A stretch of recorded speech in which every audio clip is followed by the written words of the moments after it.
Prosperity in Germany is actually surprisingly linked to coal. For around 175 years, coal was the fuel of industry and of the German economic miracle after the Second World War. Almost 40 gigatons are still lying dormant in German coal seams. That's more than even in the United States. But the industry of the future will have to do without the old fossil fuel. Blast furnaces that run on coal will be electrified.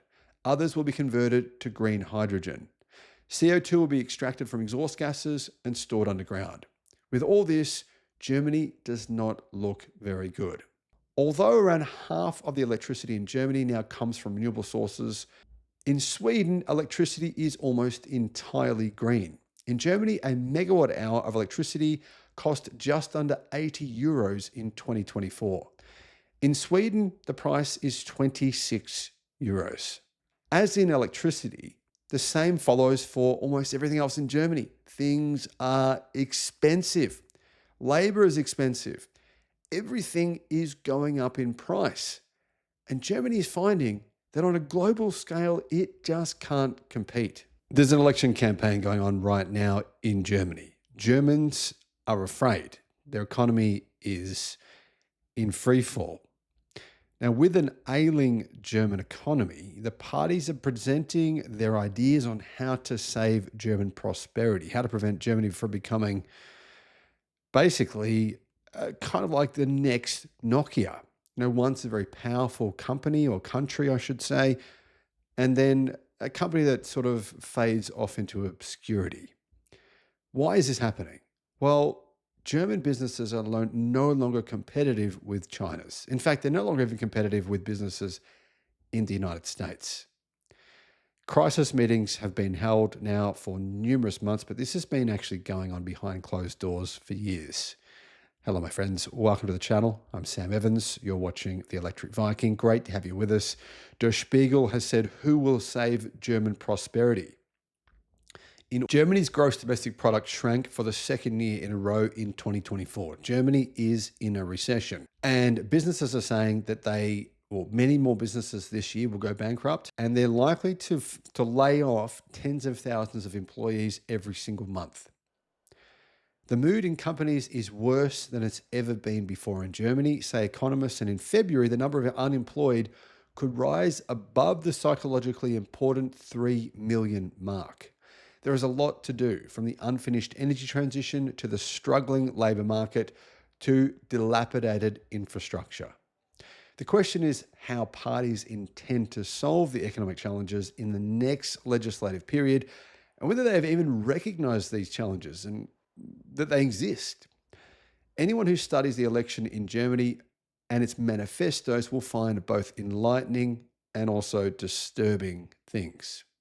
And anyone who compares the proposals will learn a lot about how the parties actually view the world, or whether they are ignoring reality.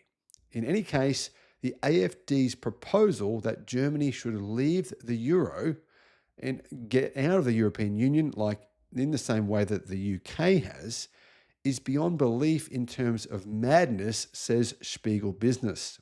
Almost all economists agree on that. The economic situation is dramatic enough. Now, why is this party, this right-wing party that I believe Elon Musk supports, why are they wanting to leave the European Union? Well, here's why. There is so much bureaucracy, legal paperwork, just regulations upon regulations upon regulations. And that's one of the biggest reasons why the UK left the European Union.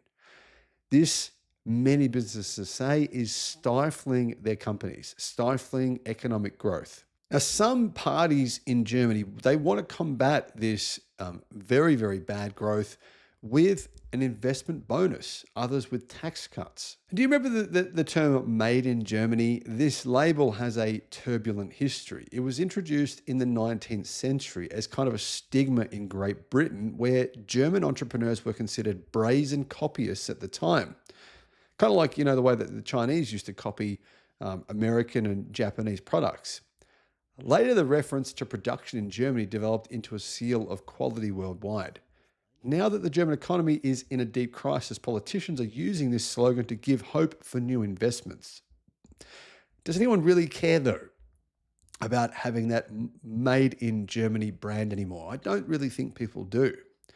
The SPD party is putting an investment bonus for companies at the center of its federal election campaign as a made in Germany bonus. The bonus is prominently featured on election posters with the face of Chancellor Olaf Scholz, which were presented a few days ago. A slogan also promises more growth for sure. Made in Germany, that's the solution to the economic crisis in the country. But do investment premiums actually automatically lead to more economic growth? Does this slogan, is that going to work? What will it cost? What alternatives are there? Well, for years, the lack of investment in Germany has been one of the biggest problems facing the German economy. And let's be honest, what happened to Tesla in Germany has made a lot of companies say, well, we're not going to do business. Why we want to build a factory there? Look at that. Look at the situation for Tesla. It's been exceptionally difficult for them to build a factory in the country.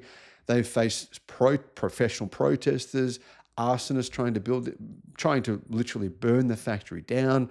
They've faced regulation after regulation after regulation, permitting after permitting after permitting. Companies are investing less and less money in Germany as a result. The problem is particularly pronounced in machinery and equipment, where investments have been declining since 2018. It is crucial for companies in competitiveness that they can produce their goods using modern equipment. In countries such as the United States and China, investments in this area are actually growing significantly. Politicians fear that Germany will continue to fall behind internationally and that the economic crisis will become more entrenched.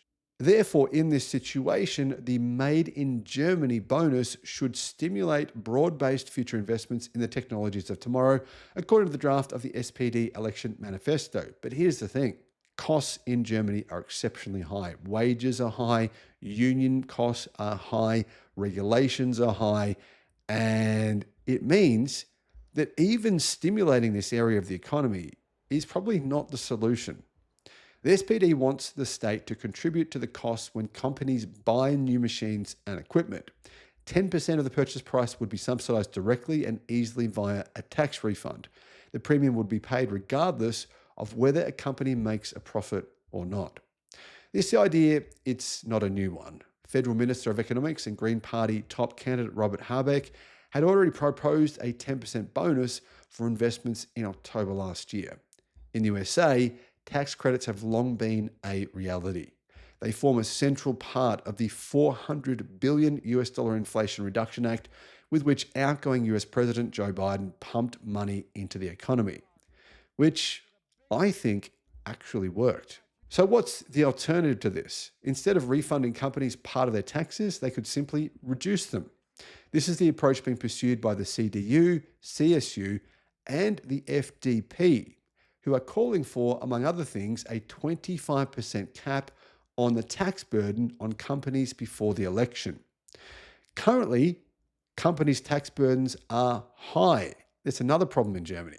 The nominal burden on corporations in Germany was around 30% in 2023, around 6 percentage points above the average in other industrialized countries. This is also due to the fact that other countries have recently reduced their corporate taxes, and in some cases, significantly. What are the advantages of these approaches? Well, the SPD promotes the tax bonus is a simple alternative to bureaucratic funding programs. In fact, applying for special funding for companies is very, very time-consuming in the European Union, but even more so in Germany.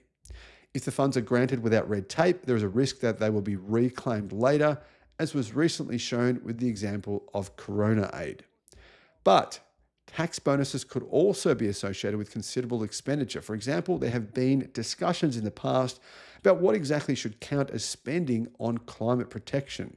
The Traffic Light Coalition had already planned for a bonus for such investments as part of the Growth Opportunities Act. However, this bonus was cancelled by the Mediation Committee of the Bundestag and Bundesrat. Across the board, tax cuts would be particularly unbureaucratic. However, there would actually really be no guarantee that companies would actually use the relief for investments. As you can see, different political parties in Germany have all these different ideas. The truth is this, though. The German economy is, in my opinion, irrevocably, structurally impaired. It cannot effectively, competitively make cars. We know the cost to manufacture a car in Germany is around twice the cost in China. It's even much cheaper to manufacture a car in the United States than it is in Germany. And that is really illustrates the point here. The made in Germany tag, I mean, it doesn't hold the same cachet as it used to. I don't think people really care that much anymore. Let's be honest. If you were to look at a car and say one's made in China and one's made in Germany, would it really make any difference to you? Probably not. I mean, in some cases, you probably prefer the one that's made in China because a lot of Chinese electric cars are simply better than German ones.